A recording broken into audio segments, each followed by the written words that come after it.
নমস্কার বন্ধুরা, সবাই কেমন আছো বলো।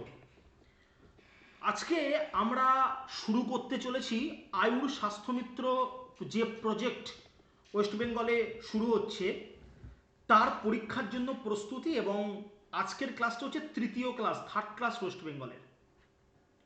তোমরা আমাদের চ্যানেলে নিশ্চয়ই এর আগে যে দুটো ক্লাস হয়েছিল সেই দুটো ক্লাস কিন্তু তোমরা করেছো। যে বা যারা ক্লাসটা করনি তারা অবশ্যই কিন্তু ক্লাসটা করে নেবে। ক্লাস ওয়ান অলরেডি দেখো, আমাদের চ্যানেলের ভিতরে ঢুকলে ক্লাস ওয়ান পেয়ে যাবে, ক্লাস টু পেয়ে যাবে। আজ আমরা নিতে চলেছি ক্লাস থ্রি, অর্থাৎ এটা অ্যাপ্লিকেবল কিন্তু ওয়েস্ট বেঙ্গলের ছাত্রছাত্রীদের জন্য। বুঝতে পেরেছো? চলো, আর প্রত্যেককে বলছি যারা যারা এখনো পর্যন্ত চ্যানেলটাকে সাবস্ক্রাইব করোনি তারা তারা অবশ্যই কিন্তু চ্যানেলটাকে সাবস্ক্রাইব করবে এবং পাশে থাকা বেল আইকনে ক্লিক করবে এবং সেখানে যে সাইনটা আছে সেখানে কিন্তু ক্লিক করে দেবে, কারণ নেক্সট যে ভিডিও আসছে সেই ভিডিও নোটিফিকেশান সবার আগে যেন তোমার কাছে পৌঁছে যায়। দেখো, আমরা যে ক্লাসটা করাচ্ছি ক্লাসটা হচ্ছে বাইলিঙ্গুয়াল। ক্লাসটা বাইলিঙ্গুয়াল। বাইলিঙ্গুয়াল বলতে আমরা জানি যে ওয়েস্ট বেঙ্গলের ছেলেমেয়েরা সাধারণত বাঙালি। বাঙালি মানে এদের বাংলা ভাষায় কিন্তু দৌরাত্ম্য একটু বেশি আছে। এর জন্য ইংরাজিতে কারোর যেন কোনোরকমভাবে কোনো সমস্যা না হয় বা কেউ যেন কোনো সমস্যার সম্মুখীন না হয়, তার জন্য আমরা বাংলায় সম্পূর্ণ বাংলাতে কিন্তু ক্লাস প্রোভাইড করছি। মন দিয়ে দেখো, আজকে আমাদের টপিক কি আছে? টপিক হচ্ছে ফিভার অ্যান্ড ইটস ডায়াগনোসিস অ্যান্ড হচ্ছে fever its diagnosis related to Ayurveda. অর্থাৎ বাংলা কি? বাংলা হচ্ছে আয়ুর্বেদের মাধ্যমে জ্বর নির্ণয় এবং প্রতিকার। ডায়াগনোসিস মানে কিন্তু নির্ণয়, আমার যে জ্বর হয়েছে আমি কিভাবে বুঝবো। তো আজকের যে যে টপিক নিয়ে আমাদের ক্লাস হবে সেটার মধ্যে নাম্বার ওয়ান যেটা আছে, the possible causes of fever. দেখো, ফিভারের অ্যাকচুয়াল কারণ কি বা সম্ভাব্য কারণ কি? পসিবলের বাংলা হচ্ছে সম্ভাব্য। দেখো, পসিবল কজেস অফ ফিভার অর্থাৎ জ্বরের কারণ সমূহ, কি কি কারণে জ্বর হতে পারে। নেক্সট বলছে the symptoms of fever. What is symptoms? সিমটমসের বাংলা হচ্ছে উপসর্গ বা লক্ষণ। বাংলা আমরা বলতে পারি লক্ষণ, অর্থাৎ জ্বরের লক্ষণ সমূহ। কি কি লক্ষণ শরীরের মধ্যে প্রকাশ পেলে আমরা বুঝবো যে আমাদের জ্বর হয়েছে। নাম্বার থ্রি হচ্ছে আয়ুর্বেদিক রেমেডিস ফর ফিভার, অর্থাৎ আয়ুর্বেদের মাধ্যমে জ্বরের প্রতিকার। বাংলা কি? রেমেডিসের বাংলা হচ্ছে প্রতিকার, অর্থাৎ আয়ুর্বেদের মাধ্যমে জ্বরের প্রতিকার। নাম্বার ফোর হচ্ছে ব্যালেন্সিং অফ দশাস, অর্থাৎ দশার নিয়ন্ত্রণ। ব্যালেন্সিং মানে কি? নিয়ন্ত্রণ করা। দশাস, দশার নিয়ন্ত্রণ। এলিমিনেশন অফ ওয়েস্ট প্রোডাক্ট, অর্থাৎ আমাদের শরীরের যে অপাচ্য অংশ, যেমন আমরা যেটাকে বলি স্টুল, স্টুল অপাচ্য অংশ, যে আমাদের শরীরে যে সমস্ত অপাচ্য অংশ আছে সেগুলোর এলিমিনেশন। এলিমিনেশন মানে বহিষ্করণ, মানে শরীর থেকে বের হয়ে যাওয়া। দেখো বলছে শরীর থেকে যে অপাচ্য অংশ তার বহিষ্করণ মানে বের হয়ে যাওয়া। নেক্সট হচ্ছে কনক্লুশনস বা উপসংহার, অর্থাৎ আমরা এই লেসনটা পড়ে কি বুঝলাম। এটা হচ্ছে অ্যাকচুয়াল আমাদের কিন্তু আলোচনার বিষয়। কি বললাম বুঝতে পেরেছো? নেক্সট চলো দেখো, জ্বর, জ্বরের প্রকারভেদ আমরা আসবো। তার আগে একটু দেখে দেখো, জ্বরের মেডিকেল টার্ম হচ্ছে পাইরোজেন। দেখো, পাইরোজেন মনে রাখবে। জ্বরের আর একটা নাম অর্থাৎ মেডিকেল টার্ম, মেডিকেল টার্ম অর্থাৎ ডাক্তারি ভাষায় জ্বরকে বলা হয় কিন্তু পাইরোজেন। আচ্ছা, জ্বরের যে এজেন্ট, আমরা জানি এজেন্ট ছাড়া কোনো কাজ হয় না, তাহলে জ্বরের যে এজেন্ট, এজেন্টের নাম কি? এজেন্টের নাম হচ্ছে পাইরাইটিস। পাইরাইটিস, জ্বরের এজেন্টের নাম হচ্ছে পাইরাইটিস, মনে রাখতে হবে। এবার দেখো কি বলছে, অ্যাকর্ডিং টু আয়ুর্বেদা, আয়ুর্বেদ অনুসারে বা আয়ুর্বেদের মতে, বাংলা দেখো দেওয়া হয়েছে আয়ুর্বেদের মতে, there are 8 types of fever depending on the, দেখো, ইটিওপ্যাথোজেনেসিস, আইই এই চিহ্নটার নাম, এই চিহ্নটার মানে হচ্ছে দ্যাট ইজ, মনে রাখবে। আমরা দেখব অনেক জায়গায় লেখা আছে আইই। What is I? আই মানে মনে রাখতে হবে দ্যাট ইজ মানে এটা হয়। দ্যাট ইজ মানে আমরা কি বলতে পারি? আমরা বলতে পারি এটা হয়, বুঝতে পেরেছো? That is. দেখো ইটিওপ্যাথোজেনেসিসের উপর নির্ভর করে 8 ধরনের জ্বর কিন্তু আমাদের রয়েছে, অর্থাৎ যে কারণে এটি হয়, কি কি কি হয়? জ্বর হয়। জ্বরের অ্যাকচুয়াল কারণ কি এবং তার প্রকারভেদ কি কি, সবচেয়ে বড় যে বিষয়টা বুঝতে হবে। তো প্রকারভেদ জ্বর কত রকমের হয় আয়ুর্বেদের মতে। এই যে 7টা টপিক বা 7টা আমরা যে বিভাগ আমরা দেখছি, সেটা কিসের উপর ডিপেন্ড করে? সেটা কিন্তু দোষা, ডিওএসএইসে, দশা। আয়ুর্বেদের যে দশা, দশাগুলোর ওপর, অর্থাৎ জ্বরের যে বিভিন্ন দশা সমূহ, সেই দশার উপর কিন্তু ভাগ করেছি 8টা ভাগে, বুঝতে পেরেছো? নাম্বার 1 যেটা ভাতা ফিভার, ইংলিশে হচ্ছে ভাতা, ভিএটিএ, ভাতা ফিভার। বাংলা হচ্ছে বাত জ্বর বা ভাত জ্বর, বা আমরা বলতে পারি ভাত জ্বর, ভাতও বলতে পারো, ঠিক আছে? ভাতও বলতে পারো, কারণ আমাদের বাংলা বিভিন্ন কিন্তু বইগুলোতে ভাত জ্বরও লেখা থাকে, বাত জ্বরও কিন্তু লেখা থাকে। তাহলে ভাতা ফিভার, ওকে। নাম্বার 2 পিত্ত জ্বর, পিত্ত ফিভার, পিআইটিটিএ, পিত্ত, পিত্ত ফিভার বা পিত্ত জ্বর, না 2 নম্বর জ্বর। 3 নম্বর হচ্ছে কাফা, কাফা ফিভার বা কাফ জ্বর, এটার অর্থ হচ্ছে কম্প দেওয়া। মনে রাখবে এমন একটা সময়, এমন একটা সিচুয়েশন তৈরি হয়, খুব কম্পন শুরু হতে পারে এবং কাশি লাগতে পারে, বুঝতে হবে। কম্পন শুরু হতে পারে। কাফা মানে কি? কম্পন, ঠান্ডা লাগা, প্রচন্ড, মনে করো কাঁপুনি দিয়ে জ্বর এসছে। ম্যালেরিয়াতে আমরা দেখতে পাই কি কাঁপুনি দিয়ে জ্বর আসে। ম্যালেরিয়া রোগের সিমটমস কি? কাঁপুনি দিয়ে জ্বর আসবে এবং তীব্র ঘেমে জ্বর সারবে, মনে রাখতে হবে, তাহলে হচ্ছে ম্যালেরিয়া। তাহলে এই যে প্রচন্ড কম্প লাগছে, কাফ লাগছে, কম্প লাগছে, সেটাকে আমরা বলি কাফ জ্বর, ঠান্ডা লাগছে। নেক্সট হচ্ছে বাতা পিত্ত জ্বর, অর্থাৎ বাত পিত্ত জ্বর। নেক্সট আমরা বলতে পারি বাত কাফা ফিভার, অর্থাৎ বাত কাফ জ্বর। নেক্সট হচ্ছে পিত্ত কাফা ফিভার, পিত্ত কাফ জ্বর। এবং দেখো লেখা আছে ট্রাইদশিক ফিভার, অর্থাৎ কি 3টে দশাই আছে, ত্রিদশা সমন্বিত জ্বর, 3টে দশাই, বাত দশাও আছে, পিত্ত দশাও আছে, কাফ দশাও আছে। যখন 3টে দশা মিলিয়ে হবে তখন হচ্ছে ত্রিদশা সমন্বিত জ্বর বা বাত পিত্ত কাফ জ্বর বলা হয় এটাকে। তাহলে 8টা যে জ্বরের ভাগ, সেই 8টা জ্বরের ভাগ কিন্তু তোমরা খাতাতে সুন্দর করে লিখে নেবে এবং মুখস্থ করে নেবে, মনে রাখবে। এটা কিন্তু পরীক্ষাতে আসে বা আসবে যে জ্বরের কতগুলো ভাগে জ্বরকে ভাগ করা হয়। 7 ভাগে জ্বরকে ভাগ করা হচ্ছে, কি কি এখানে দেওয়া আছে। এবার দেখো fever included by this external factors, external ফ্যাক্টরসের জন্য কিন্তু জ্বর হতে পারে। তাহলে such as trauma and emotional shock, তার মানে অ্যাকচুয়াল জ্বরের ভাগ কটা? 8টা ভাগ।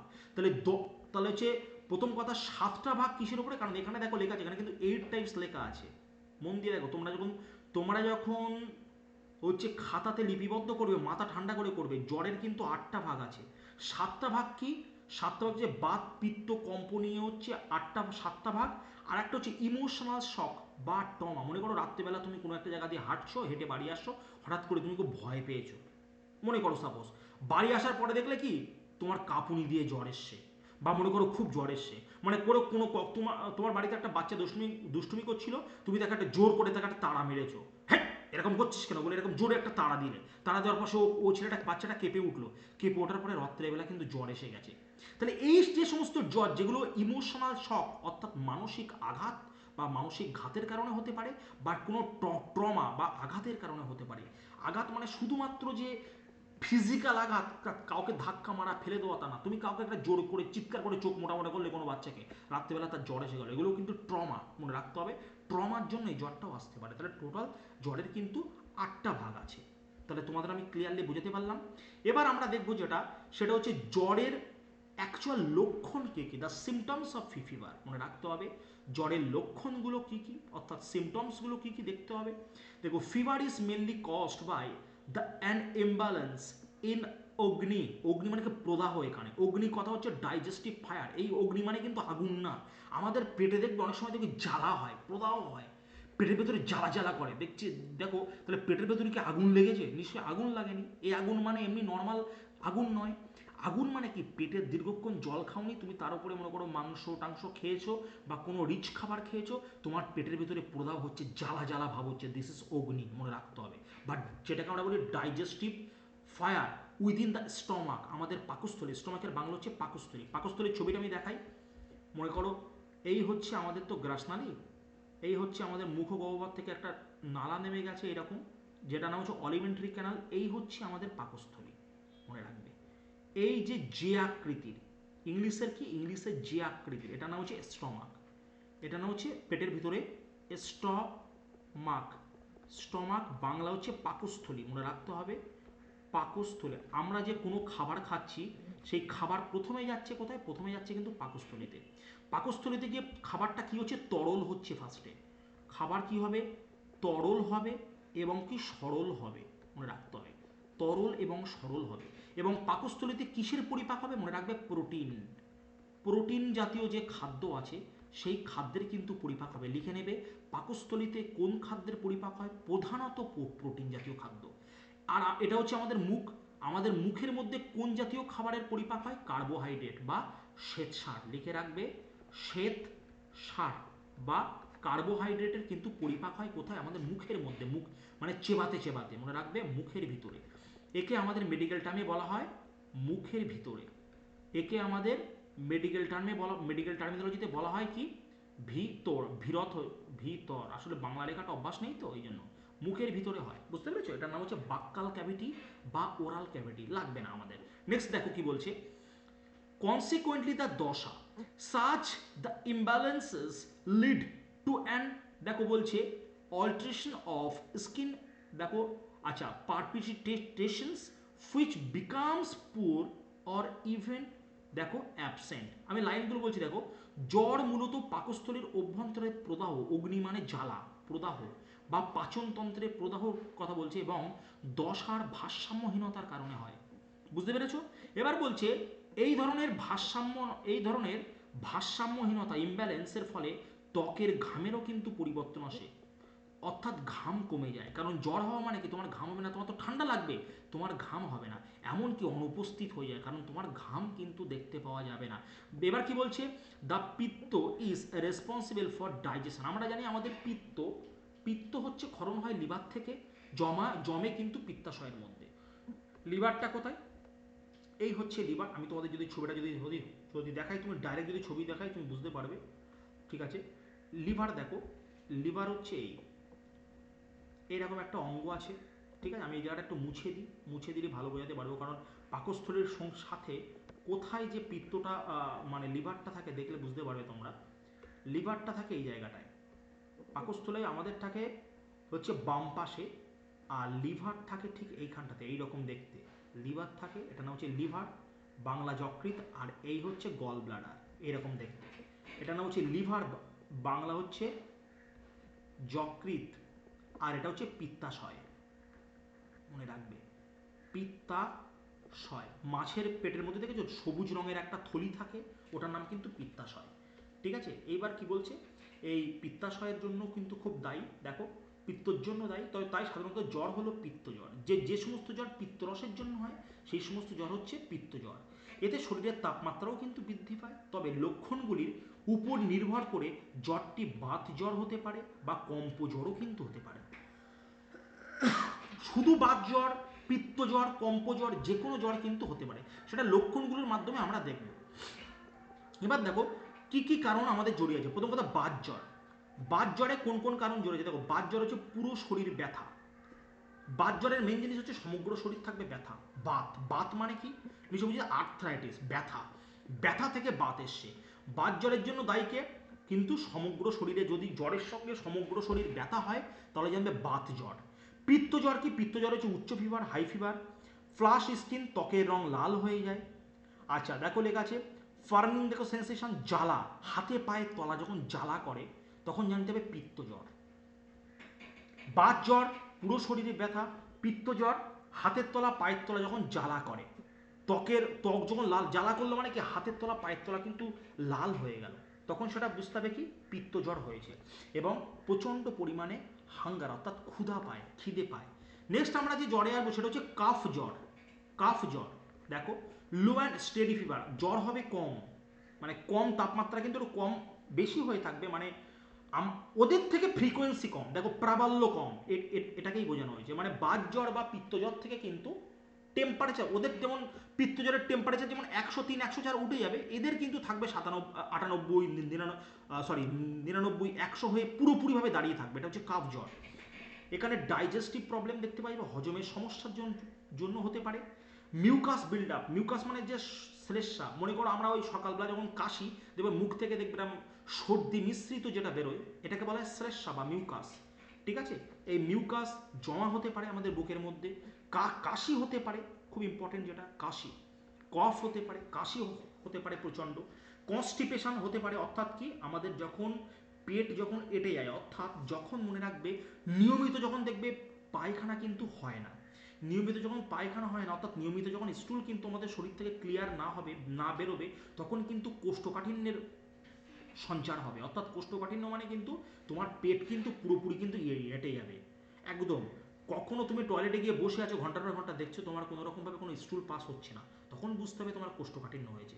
লস অফ অ্যাপেটাইট, লস মানে কমে যাওয়া, অ্যাপেটাইট মানে ক্ষুধা কমে যাওয়া। দেখো কাফ ফিভারে ক্ষুধা কমে যাবে, কিছু খেতে যাবে না। কিন্তু আবার পিত্ত জ্বরে দেখো, পিত্ত জ্বরে কিন্তু আবার ক্ষুধা থাকবে। পিত্ত জ্বরে ক্ষুধা থাকবে, কাফ জ্বরে কি হবে বলো? কাফ জ্বরে কিন্তু ক্ষুধা মন্দা, অর্থাৎ ক্ষুধা কিন্তু থাকবে না। এই হচ্ছে পার্থক্যটা, মন দিয়ে বুঝতে হবে। এবার আমরা দেখব আয়ুর্বেদিক রিমেডিস অফ ফিভার, ফিভারের জন্য আয়ুর্বেদিক রিমেডি। আয়ুর্বেদ আমাদেরকে ফিভারের জন্য কি দিচ্ছে? বলছে the therapy of jvara, JVAR, jvara is very simple and based on the fasting and intake and taking fluids. এর অর্থ হচ্ছে জ্বরের থেরাপি আয়ুর্বেদে অত্যন্ত সরল, যেটা খুব ফাস্টিং করতে হবে, উপবাস করতে হবে। জ্বর হলে মনে রাখবে কিছু খাবে না, উপবাস করতে হবে, এবং বেশি বেশি করে লিকুইডস জাতীয় বা তরল জাতীয় খাদ্য কিন্তু গ্রহণ করতে হবে। বলছে দেখো জ্বরের চিকিৎসা খুবই সরল। উপবাস, ফাস্টিংয়ের বাংলা হচ্ছে উপবাস, বা এক কথায় কিছু না খেয়ে থাকাকে বলা হয়, খালি পেটে থাকা বলে উপবাস। উপবাস এবং তরল জাতীয় খাদ্য গ্রহণের উপর ভিত্তি করেই সহজেই জ্বরকে কিন্তু নিরাময় করা হয় আয়ুর্বেদে। এবার বলছে ফর অল থ্রি দশাস ফাস্টিং ইজ প্রাইমারি থেরাপি। তিনটে দশার মধ্যে বা সমস্ত দশার মধ্যে কিন্তু প্রাইমারি থেরাপি হচ্ছে উপবাস করে থাকা। প্রাইমারি চিকিৎসা কি? উপবাস করে থাকা হচ্ছে প্রাথমিক চিকিৎসা। বুঝতে পেরেছো? মনে করো কেউ যদি জ্বরের পেশেন্ট আসে, তাহলে তোমাকে কি করতে হবে? প্রাইমারি ভাবে তাকে বলবে তুমি না খেয়ে থাকো বা উপবাস করে থাকো। ফর ট্রিটিং দ্য পিত্ত ফিভার, তোমার যদি পিত্ত জ্বর হয়, পিত্ত জ্বরকে চিকিৎসা করার জন্য well cooked light food consume, খেতে হবে। ওয়েল কুক, ভালোভাবে সেদ্ধ এবং হালকা জাতীয় খাবার খেতে হবে। বলছি দেখো পিত্ত জ্বরের ক্ষেত্রে, পিত্ত জ্বরের চিকিৎসা শুধুমাত্র ভালোভাবে সেদ্ধ করা খাদ্য, ভালোভাবে সেদ্ধ, ওয়েল কুকড মানে ভালোভাবে সেদ্ধ করা খাদ্য এবং হালকা জাতীয় খাদ্য বা তরল জাতীয় খাদ্য কিন্তু খেতে হবে। ভাতা বলছে বাত জ্বর এবং কম্পোজারের ক্ষেত্রে it sufficient to drink lot until the appetite returns. মানে কি, অন্যদিকে বাত জ্বর বা কাফ জ্বরের ক্ষেত্রে কিন্তু ক্ষুধা যত সময় না আসবে, বলছি দেখো ভালো করে কি বলছি দেখো, অ্যাপেটাইট রিটার্নস মানে ক্ষুধা যদি পুনরায় যত সময় না আসবে, তত সময় কিচ্ছু খাওয়া যাবে না। সেই কিন্তু প্রচুর পরিমাণে জল খেতে হবে। মানে নর্মাল কোনো হার্ট ফুড খাওয়া যাবে না, কিন্তু প্রচুর পরিমাণে জল কিন্তু খেতে হবে। ফুটন্ত জল খেতে পারো, বলছে দেখো বয়েলড ওয়াটার, বলছে বয়েলড ওয়াটার খেতে পারো, ফুটন্ত জল খেতে পারো। আচ্ছা আচ্ছা, ডিককশনস অফ, দেখো বলছে ত্রিকাটু, মন দিয়ে বুঝতে হবে। ত্রিকাটুরের যে কাঠ, সেই কাঠ কিন্তু খেতে পারো। ত্রিকাটুর কি? কালো মরিচ, অর্থাৎ গোলমরিচ, কালো মরিচ, কাঁচা লঙ্কা এবং আদা একসাথে যদি জলের মধ্যে ফোটাতে হবে, ফোটানোকে বলা হয় ত্রিকাতুর। মনে রাখতে হবে ত্রিকাটুর কিন্তু যে কাঠ, যেটাকে বলা হয় খুব ইম্পর্টেন্ট, বা লিকুইড বা প্রলম্বন, অর্ধ জলে যেটা ভাসে সেটাকে বলা হয় প্রলম্বন। অর্থাৎ কালো মরিচ, অর্থাৎ কালো গোলমরিচ বেটে জলের মধ্যে দেবে, কাঁচা লঙ্কা বেটে জলের মধ্যে দেবে এবং আদা জলের মধ্যে দেবে, দিয়ে ফোটাবে। ফোটানোর পর সেই জলটাকে একটুখানি কুসুম গরম, অর্থাৎ উষ্ণ গরম জল যেই হয়ে যাবে, যেটা খেলে তোমার মুখটা পুড়ে যাবে না, এরকম আর কি বিষয়, সেই রকম হওয়ার পরে সেটা খেতে হবে। খেলে কিন্তু দুর্দান্ত ফল লাভ করবে। বুঝতে পেরেছো? আয়ুর্বেদ হচ্ছে অ্যালোপ্যাথি মেডিসিন, যেগুলো খেলে আমাদের শরীরের মধ্যে নানা রকমের সাইড এফেক্ট সৃষ্টি হয়, সেটাকে কিন্তু প্রতিরোধ করার আমাদের কাজ। এই হচ্ছে আজকে আমাদের ক্লাস। বলো, আমাদের ক্লাসের মধ্যে তোমরা পুরোপুরি বিষয়টা বুঝলে, বিষয়টা বোঝার পরে তোমরা দেখার পর কিন্তু তোমরা অবশ্যই চ্যানেলটাকে প্রত্যেকটা ভিডিওটাকে লাইক করবে, বন্ধু বান্ধবদের মধ্যে শেয়ার করে দেবে, এবং সব থেকে বড় যে বিষয়টা, তোমার নাম কমেন্টে অবশ্যই কিন্তু এটাই কিন্তু অ্যাটেন্ডেন্স, তোমার নাম লিখবে, তুমি কোন ডিস্ট্রিক্ট, তোমার জেলার নাম কি, তোমার আমি বাংলায় লিখে দিচ্ছি, তোমার নাম লিখতে হবে, তোমার জেলার নাম লিখতে হবে, তোমার গ্রাম পঞ্চায়েত বা পৌরসভার নাম লিখতে হবে, তোমার গ্রাম পঞ্চায়েত বা পৌরসভার নাম লিখতে হবে। আর তোমাদের যে ডিসি আছেন, ডিসি বাবু আছেন, যার মাধ্যমে তোমাদের নিয়োগটা হয়েছে, ডিসি বাবুর কিন্তু নাম তোমাদের লিখে দিতে হবে। প্রত্যেকে তোমরা তোমাদের টিএল এর কাছ থেকে শুনে নেবে তোমাদের ডিসি কে আছেন, সেই ডিসির নাম কিন্তু তোমরা লিখে দেবে। ব্যাস এই হচ্ছে আমাদের বিষয়। তাহলে আজকের ক্লাসটা কিন্তু এই পর্যন্ত। প্রত্যেকে কিন্তু সাবস্ক্রাইব করবে, নেক্সট প্রত্যেককে ওই যে সাবস্ক্রাইব করবে, বন্ধুদের মধ্যে শেয়ার করে দেবে ভিডিওটা, এবং সব থেকে যেটা গুরুত্বপূর্ণ বিষয় সেটা হচ্ছে কমেন্টটা কিন্তু অবশ্যই দেবে। কমেন্ট দিলেই কিন্তু তোমাদের অ্যাটেন্ডেন্স কিন্তু হবে। অ্যাটেন্ডেন্স এমনি হবে না, অ্যাটেন্ডেন্স কিন্তু কমেন্ট দিলে হবে। এবং অ্যাটেন্ডেন্সের যদি তুমি না দাও তাহলে কিন্তু তোমাদের নামে কোনো অ্যাডমিট কার্ড, বারবার বলছি, অ্যাটেন্ডেন্স না দিলে তোমাদের নামে কিন্তু কোনো রকমভাবে কোনো অ্যাডমিট কার্ড ইস্যু হবে না। অ্যাডমিট কার্ড ইস্যু করতে গেলে অবশ্যই কিন্তু তোমরা অ্যাটেন্ডেন্স দেবে। চলো, প্রত্যেকে ভালো থেকো, সুস্থ থেকো। আর অবশ্যই যদি কোনো রকমভাবে কোনো ডাউট থাকে এই ক্লাসের মধ্যে, তাহলে অবশ্যই কিন্তু তোমরা কমেন্টেও জানাবে, তোমাদের ডাউট জানাতে পারো। আজকে আমাদের পশ্চিমবঙ্গের তৃতীয় ক্লাস, পরবর্তী ভিডিও চতুর্থ ক্লাস নিয়ে আমরা আসবো। ধন্যবাদ।